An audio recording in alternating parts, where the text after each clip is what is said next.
बिस्मिल्लाहिर्रहमानिर्रहीम। अस्सलामु अलैकुम वरहमतुल्लाहि वबरकातुहू। Viewers, we will discuss following topics in this lecture. Linear differential equations। ये थोड़ा सा मैं आपको बता दूं कि फर्स्ट ऑर्डर डिफरेंशियल इक्वेशंस में जो सबसे आसान डिफरेंशियल इक्वेशंस होती हैं सॉल्व करने वाली, वो लीनियर डिफरेंशियल इक्वेशन होती हैं या फिर सेपरेबल वेरिएबल्स। लेकिन लीनियर उससे भी आसान है क्योंकि इसको देखते ही पता चल जाता है कि ये लीनियर है और इसको फिर सॉल्व करना भी बड़ा आसान होता है। इसका इंटीग्रेटिंग फैक्टर कैसे मालूम करते हैं? Statement and proof of the theorem जो कि इंटीग्रेटिंग फैक्टर मालूम करता है। फिर method for solving differential equation, इस लीनियर डिफरेंशियल इक्वेशन को सॉल्व कैसे करेंगे, और फिर कोई एक एग्जांपल, और एंड पे एमसीक्यूज भी हम डिस्कस करेंगे जो कि लीनियर डिफरेंशियल इक्वेशन के होंगे। Linear equation, an ordinary differential equation of order 1 is said to be first order linear differential equation if it is linear in its derivative and its dependent variable। यानी उसके derivative की power जो है 1 से ज़्यादा नहीं होनी चाहिए और डिपेंडेंट वेरिएबल जो आमतौर पे हम y ले रहे होते हैं उसकी पावर 1 से ज़्यादा नहीं होनी चाहिए। लीनियर होना चाहिए डेरिवेटिव में और डिपेंडेंट वेरिएबल में। We can write the general form of the first order linear differential equation as ये dy by dx plus p of x y is equal to q of x। You should keep this thing in mind कि first order differential equation में जो linear differential equation की ये पहचान है कि इसको इस फॉर्म में लिखा जा सकता है। ये उसकी जनरल फॉर्म है जो जहाँ के p of x और q of x सिर्फ x के ही फंक्शन है, dy by dx और p of x मल्टीप्लाई हुआ होगा डिपेंडेंट वेरिएबल y के साथ और राइट साइड पे q of x होगा। ये तो होगी लीनियर डिफरेंशियल इक्वेशन। थ्योरम क्या है? The first order linear differential equation dy by dx plus p of x y is equal to q of x। इस डिफरेंशियल इक्वेशन में वो कहता है जो p of x है उसकी अगर हम e की पावर में रख के इंटीग्रेशन कर दें तो वो इसका इंटीग्रेटिंग फैक्टर बन जाता है। यानी जनरल जो स्टैंडर्ड फॉर्म है लीनियर डिफरेंशियल इक्वेशन की उस वो जब लिखी हुई हो तो p of x को e की पावर में एक्सपोनेंशियल e की पावर में रख के उसको इंटीग्रेट कर दें तो इंटीग्रेटिंग फैक्टर बन जाता है। इसको प्रूव करते हैं जरा। The given differential equation can be written as, इसको आप इस फॉर्म में लिख सकते हैं। ये वो याद करें एग्जैक्ट डिफरेंशियल इक्वेशन वाली फॉर्म जो होती है वो हमने लिखी है, यानी dx का कुछ कोएफिशिएंट होता है और dy का कुछ कोएफिशिएंट होता है। अब आप म्यू ऑफ एक्स अगर इसका इंटीग्रेटिंग फैक्टर सपोज करते हैं तो आपको याद होगा कि जब इंटीग्रेटिंग फैक्टर से इसको मल्टीप्लाई कराएंगे तो फिर ये एग्जैक्ट बन जाएगी। Let mu of X be an integrating factor of 2, then multiplication of 2 with this integrating factor will yield an exact differential equation। General form of the linear differential equation ये है, इसमें p of x को e की power में रख के integration करें तो वो इंटीग्रेटिंग फैक्टर होगा। इसको साबित करने के लिए हमने इसकी ऑल्टरनेटिव फॉर्म लिखी है ये वाली और इसका integrating factor mu of x pose कर लिया है। बाद में निकालेंगे कि वो इसके बराबर आएगा। म्यू ऑफ एक्स अगर इसका इंटीग्रेटिंग फैक्टर है तो इंटीग्रेटिंग फैक्टर की डेफिनेशन के मुताबिक जब इसको इस डिफरेंशियल इक्वेशन के साथ मल्टीप्लाई कराएं तो ये एग्जैक्ट बन जाएगी। जब एग्जैक्ट बन जाएगी तो याद करें क्या होता है, ये dx के साथ जो कुछ भी है ये म्यू ऑफ एक्स है, ये जो है वो m है, और dy के साथ जो कुछ भी है वो n है।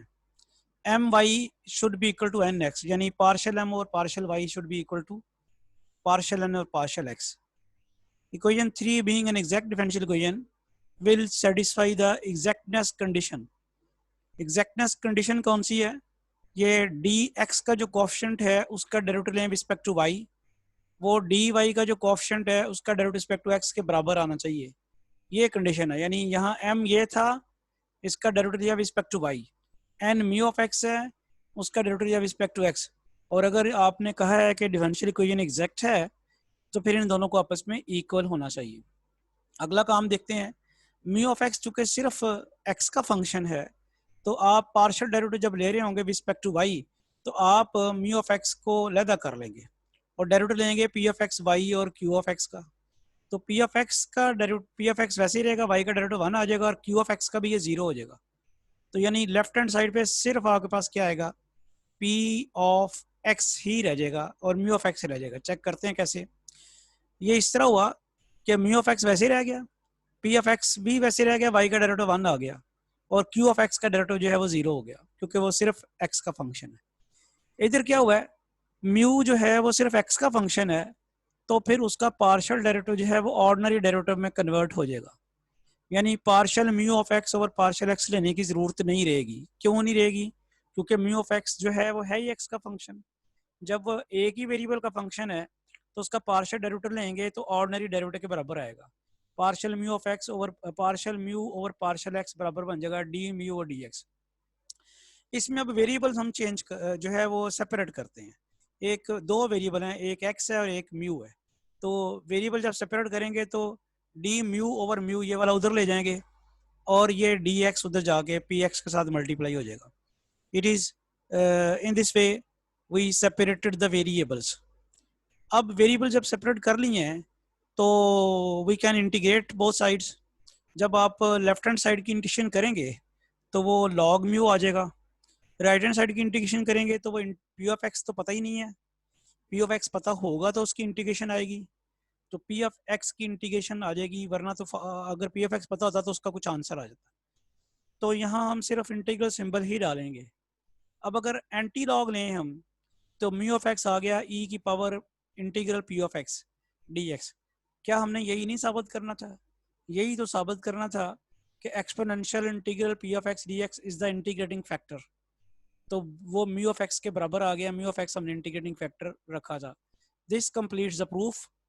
Now we apply this, first of all we see the working method to solve the linear differential equation. Method for solving linear differential equation. Let's consider first order linear differential equation. ये हमने general form consider कर ली। इसका integrating factor अगर हम mu of x लें तो वो ये आएगा, इसको मल्टीप्लाई कराएं डिफरेंशियल इक्वेशन के साथ दोनों तरफ, यानी differential equation D Y by D x plus P of X Y, इसको म्यू ऑफ एक्स से मल्टीप्लाई कराया जो कि exponential integral P of X D X है। राइट हैंड साइड को भी क्यू ऑफ एक्स को भी मल्टीप्लाई कराया। अब लेफ्ट हैंड साइड जो है ना, ये डेरिवेटिव आ जाएगा किस किस का, इंटीग्रेटिंग फैक्टर और डिपेंडेंट वेरिएबल का। याद करें ये डेरिवेटिव खोलें, जरा खोलते हैं इसको। कैसे खोलेंगे, एक्सपोनेंशियल वैसे रखने और वाई का डेरिवेटिव लेंगे डी वाई डी एक्स। फिर क्या करेंगे आप, फिर आप वाई वैसे रख लें जैसे यहाँ रखा हुआ है, और इसका डेरिवेटिव लें एक्सपोनेंशियल का, वो क्या आएगा ई की पावर पी ऑफ एक्स वैसे ही आएगा, और फिर पावर का डेरिवेटिव लेना है। पावर में इंटीग्रेशन है तो वो पी ऑफ एक्स रह जाएगा सिर्फ। तो लिहाजा जब भी यही याद रखना है आपने, जब आपने लीनियर डिफरेंशियल इक्वेशन का इंटीग्रेटिंग फैक्टर मालूम कर लिया और डिफरेंशियल इक्वेशन को इंटीग्रेटिंग फैक्टर से मल्टीप्लाई करा दिया, तो उसकी ऑलवेज लेफ्ट हैंड साइड जो है that will be the derivative of the product of the dependent variable and the integrating factor। यानी डिपेंडेंट वेरिएबल को इंटीग्रेटिंग फैक्टर से मल्टीप्लाई करा के अगर आप ऐड करेंगे तो ये लेफ्ट हैंड साइड आएगी हमेशा, राइट हैंड साइड तो वैसे की वैसी रहेगी। अब आप इंटीग्रेशन करते हैं, लेफ्ट हैंड साइड की इंटीग्रेशन बड़ी आसानी से हम कर सकते हैं। क्यों कर सकते हैं, क्योंकि डेरिवेटिव है, इंटीग्रेशन करने से डेरिवेटिव उड़ जाएगा और राइट हैंड साइड पे इंटीग्रल सिंबल पड़ जाएगा। आपने इंटीग्रेशन की, लेफ्ट हैंड साइड पे डेरिवेटिव खत्म हो गया और ये रह गया Y exponential P of X D X, और राइट हैंड साइड पे इंटीग्रल सिंबल आ जाएगा क्योंकि उसका पता ही कुछ नहीं है। अब जाहिर बात है वो जब क्वेश्चन देगा तो उसमें P of x Q of x पता होंगे हमें, वो यहाँ पुट करके हम आंसर इनका मालूम कर सकते हैं। तो ये आया है इसका वर्किंग मेथड। अब steps for solving linear differential equation, कि लीनियर डिफरेंशियल इक्वेशन को सॉल्व करने के क्या स्टेप्स हैं। पहले आप इसको स्टैंडर्ड फॉर्म में लिखें, पहला step put it into standard form. दूसरा step obtain the integrating factor. Integrating factor कैसे मालूम करना है, वाई के साथ जो पी ऑफ एक्स है उसको एक्सपोनेंशियल में रख के इंटीग्रेट कर देना है। थर्ड स्टेप, इस इंटीग्रेटिंग फैक्टर को मल्टीप्लाई कराना है ओरिजिनल डिफरेंशियल इक्वेशन के साथ। नेक्स्ट फोर्थ स्टेप, जब उसको मल्टीप्लाई करा के इंटीग्रेशन कर देंगे तो आंसर आ जाएगा। अब एग्जाम्पल देखते हैं इसकी, वर्क एग्जाम्पल जो है उससे पता चलेगा मेथड का। ये आ गई हमारे पास differential equation, x D Y by D x plus one plus x cot x y x. तो ये अभी तो वो स्टैंडर्ड फॉर्म नहीं है, क्योंकि जो लीनियर डिफरेंशियल इक्वेशन की स्टैंडर्ड फॉर्म होती है उसमें D Y by D X के साथ कोई चीज़ मल्टीप्लाई नहीं हो रही होती। तो यहाँ एक्स मल्टीप्लाइड है, पहले इसको हटाना होगा। तो डिफरेंशियल इक्वेशन को स्टैंडर्ड फॉर्म में लिखने के लिए x से डिवाइड कर दिया, तो dy बाई डी एक्स आ गया। यहाँ 1/x plus cot x Y is equal to 1, x से डिवाइड करने के बाद ये हमारे पास अब स्टैंडर्ड फॉर्म आ गई है लीनियर डिफरेंशियल इक्वेशन की। स्टैंडर्ड फॉर्म जब आ जाए, जब dy बाई डी एक्स अलग अकेला पड़ा हुआ हो, एक ही इसके साथ कुछ ना हो, तो y के साथ जो कुछ होता है वो p ऑफ x होता है। इस वक्त p ऑफ x ये है, इसको e की पावर में रख के इंटीग्रेट करना है। p ऑफ x आ गया 1/x plus cot X, e की पावर में रख के आप इसको इंटीग्रेट करें तो क्या होगा 1/x plus cot x. 1/x की इंटीग्रेशन लॉग x आ जाएगी और कॉट x की आएगी लॉग साइन x। अब आप log का फार्मूला लगा सकते हैं, वो बन जाएगा log x साइन x। अब ये log और एंटी लॉग आपस में कैंसिल हो जाएंगे, क्या क्या रह जाएगा, कैंसिल करने के बाद रह जाएगा x साइन x, यानी एक्सपोनेंशियल और लॉगरिथम कट के आपके पास आ जाएगा लॉग कट के x साइन x। अब इसको मल्टीप्लाई कराएं, multiplying 1 by this integrating factor we have. Equation number 1 को मल्टीप्लाई करा दिया, इक्वेशन नंबर 1 जो थी उसको जब इंटीग्रेटिंग फैक्टर से मल्टीप्लाई कराया तो वो बन गई x sine x D Y by D x plus this and this. मैंने बताया था आपको कि इस इक्वेशन की जो लेफ्ट हैंड साइड है, ये याद रखने वाली बात यह है, इसकी जो लेफ्ट हैंड साइड जब आप लीनियर डिफरेंशियल इक्वेशन का आपको पता चल जाए, उसका इंटीग्रेटिंग फैक्टर मालूम कर लें, उसको फिर लेफ्ट साइड से मल्टीप्लाई कराएं, तो लेफ्ट हैंड साइड हमेशा किसके बराबर आती है, मैंने अभी बताया, that is always derivative of the product of dependent variable and the integrating factor. इसको फिर इस तरह लिखेंगे, derivative of product of integrating factor and dependent variable. Integrating factor क्या था, x साइन x, और डिपेंडेंट वेरिएबल कौन सा है, y। आप इसको खोल के देख लें, यही जवाब आ जाएगा इसकी। जब आप डेरिवेटिव खोलेंगे तो यही जवाब आएगा जो ऊपर वाला लेफ्ट हैंड साइड है। इसके ऊपर प्रोडक्ट रूल लगाए ना, 3 टर्म्स हैं x y साइन x। जब आप इन तीनों टर्म्स के ऊपर प्रोडक्ट रूल लगा के लेंगे डेरिवेटिव, तो यही यही 3 टर्म्स आएंगे आपके पास। तो मैं रिपीट करता हूँ, जब आप लीनियर इक्वेशन को इंटीग्रेटिंग फैक्टर से मल्टीप्लाई कराएंगे तो उसकी लेफ्ट हैंड साइड हमेशा आएगी derivative of the product of dependent variable and the integrating factor. ये आ गई। अब आप बड़ी आसानी से इंटीग्रेशन कर सकते हैं। जब आप लेफ्ट हैंड साइड की इंटीग्रेशन करेंगे तो एक्स वाई साइन एक्स आएगा। राइट हैंड साइड की इंटीग्रेशन बाई पार्ट्स करनी पड़ेगी ना, एक्स वैसे का वैसे ही साइन एक्स की इंटीग्रेशन माइनस कॉस एक्स, फिर माइनस करके एक्स का डेरिवेटिव 1 और साइन एक्स की इंटीग्रेशन माइनस कॉस एक्स, वो प्लस हो जाएगी, और फिर उसकी दोबारा इंटीग्रेशन करेंगे तो साइन एक्स आ जाएगा प्लस सी। तो ये इसका सोल्यूशन है डिफरेंशियल इक्वेशन जो हमने स्टार्ट की थी। तो इसको आप इस फॉर्म में भी लिख सकते हैं, y is equal to minus cot X plus X inverse 1 plus C cosecant X. ये साइन एक्स उधर जाके इसको इस साइन एक्स से डिवाइड किया, एक्स साइन एक्स से डिवाइड किया, तो ये x यहाँ से कट के माइनस कॉट एक्स रह गया, ये इसका वैसे कट गया, तो ये आपके पास जो है आंसर इसका आ गया। अब हम चलते हैं कि कुछ लीनियर इक्वेशन को सॉल्व करके क्या हम कुछ MCQs अगर डिस्कस करें तो क्या हमें देख सॉल्व करने पड़े बगैर पता चलता है, तो वो नहीं पता चलता। जैसे आपको पता है कि यूनिवर्सिटी में कुछ MCQs जो हैं वो तो आ जाते हैं, आपको सॉल्व किए बगैर ही पता चल जाते हैं और आप उसको आंसर लिख लेते हैं। लेकिन कुछ जैसे ये डिफरेंशियल इक्वेशन है, इसका सोल्यूशन लिखा हुआ है, तो अब ये तो बड़ा मुश्किल सा काम है, इसको जब तक आप सॉल्व नहीं करेंगे तब तक आप जवाब तो नहीं दे सकते।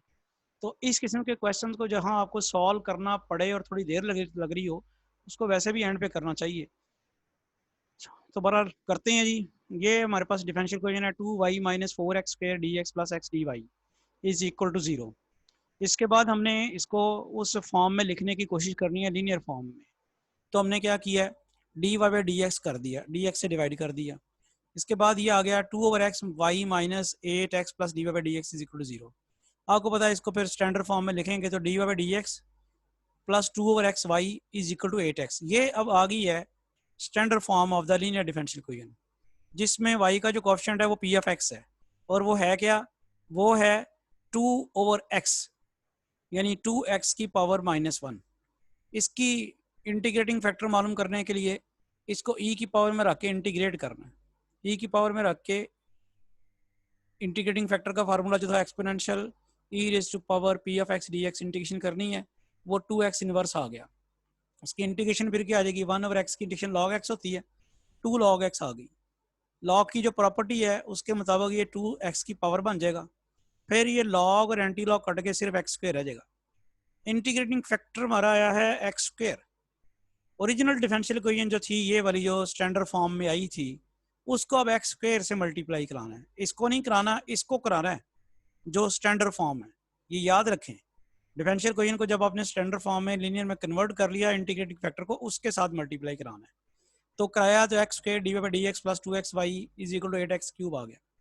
जैसे मैंने पहले बताया कि अब इसकी लेफ्ट हैंड साइड जो है वो always derivative of product of dependent variable and the integrating factor आएगी। Derivative of product of dependent variable and the integrating factor. अब इसकी इंटीग्रेशन कर दें तो वो एक्स स्क्वायर वाई डेरिवेटिव इसका उड़ जाएगा। इसकी आसानी सबसे ज़्यादा आसान बात ये होती है कि लेफ्ट हैंड साइड में हमेशा डेरिवेटिव ऑफ समथिंग आता है, तो जब आप इंटीग्रेशन करते हैं तो वो सिर्फ समथिंग रह जाती है, डेरिवेटिव खत्म हो जाता है। इधर 8x क्यूब की इंटीग्रेशन करेंगे तो वो आ जाएगा 4x, वो 8x पावर 4 ओवर 4, तो ये जवाब आ जाता है। और ये आंसर जो है वो आपको पता है कि ये आंसर ए में है। ए आंसर यही, इसको आप सॉल्व किए बगैर इसका आंसर मार्क नहीं कर सकते थे, लिहाजा अपनी स्पीड आपने इंक्रीज करनी है क्वेश्चंस को सॉल्व करने की। Next question, the solution of differential equation x की power 5 plus 3y dx minus xy dy is equal to 0। इसको कैसे सॉल्व करना है? तो इसको सॉल्व करने के लिए आप उसको स्टैंडर्ड फॉर्म में लिखते हैं dy by D x minus 3x inverse by x की पावर 4। यहाँ फिर p ऑफ x क्या आ जाता है माइनस 3x इनवर्स, इसको e की पावर में रख के इंटीग्रेट करें वो आ जाएगा लॉग x इनवर्स की आ जाएगी इंटीग्रेशन लॉग x माइनस 3 वैसे पड़ा रहेगा। इसके बाद आपने x की पावर माइनस 3 बना देनी है इसको, और लॉग और एंटी लॉग कट जाएंगे, ये इंटीग्रेटिंग फैक्टर आ गया। इस इंटीग्रेटिंग फैक्टर को इक्वेशन 1 से मल्टीप्लाई कराएं। इक्वेशन 1 आपके पास जो स्टैंडर्ड फॉर्म में आई हुई है, ये ओरिजिनल इक्वेशन ये नहीं थी, ओरिजिनल इक्वेशन कुछ और है, ठीक है ना। तो आपने उसको इस फॉर्म में कन्वर्ट किया हुआ है, एक्स से डिवाइड भी कराया हुआ है, तो ये उसको कन्वर्ट कर लीजिएगा इस फॉर्म में। जब इसको मल्टीप्लाई कराया इंटीग्रेटिंग फैक्टर को, डिफरेंशियल इक्वेशन जो linear differential equation standard form की थी, तो फिर मैं जैसे बार बार आपको कहता हूँ कि ये जो लेफ्ट हैंड साइड सारी की सारी है, it will be the derivative of the product of independent variable and the integrating factor. इस वक्त इंडिपेंडेंट वेरिएबल जो है वो हमारे पास sorry dependent variable, it is the derivative of the product of dependent variable and the integrating factor. Dependent variable तो हमेशा यहाँ पे y है और integrating factor 1 over x cube है। इसका फायदा क्या होगा कि लेफ्ट हैंड साइड का डेरिवेटिव इंटीग्रेशन करेंगे तो y ओवर x क्यूब रह जाएगा, राइट हैंड साइड पे क्या आ जाएगा x स्क्वायर ओवर 2। तो सिर्फ c लगाने की वजह c ओवर 2 कर दिया, शायद मल्टीप्लाई करा देंगे, हम गायब कर देंगे यहाँ से। तो इसको मल्टीप्लाई करा दिया, किसके साथ मल्टीप्लाई कराया है 2 के साथ। तो ये आंसर जो आपके पास आता है यहाँ पे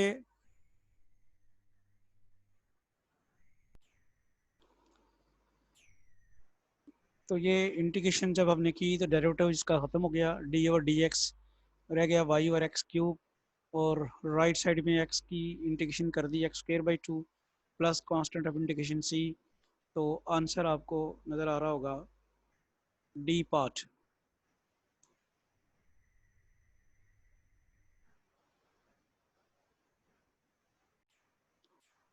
जी आंसर आ गया D part. Next third part है the solution of differential equation 2y minus x D x plus D Y is equal to 0 is. इसकी भी एक्सप्लेनेशन देख लें कि डिफरेंशियल इक्वेशन को हम लिख लेते हैं y dash plus 2y is equal to x। ये हमारे पास उस फॉर्म में हमने लिख ली है जो कि लीनियर डिफरेंशियल इक्वेशन है।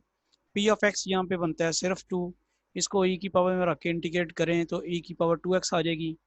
इक्वेशन नंबर 1 से इसको मल्टीप्लाई कराएं, e की power 2x D by D x plus 2y E raise पर 2x is equal to x E raise पर 2x। अगले स्टेप में आपको याद है left hand side will be the derivative of the product of dependent variable and the integrating factor. इसकी सबसे आसान बात ये होती है, फिर इसकी इंटीग्रेशन करें तो लेफ्ट हैंड साइड का डेरिवेटिव खत्म हो जाता है। राइट हैंड साइड की इंटीग्रेशन पे पार्ट्स करेंगे, you will get this answer.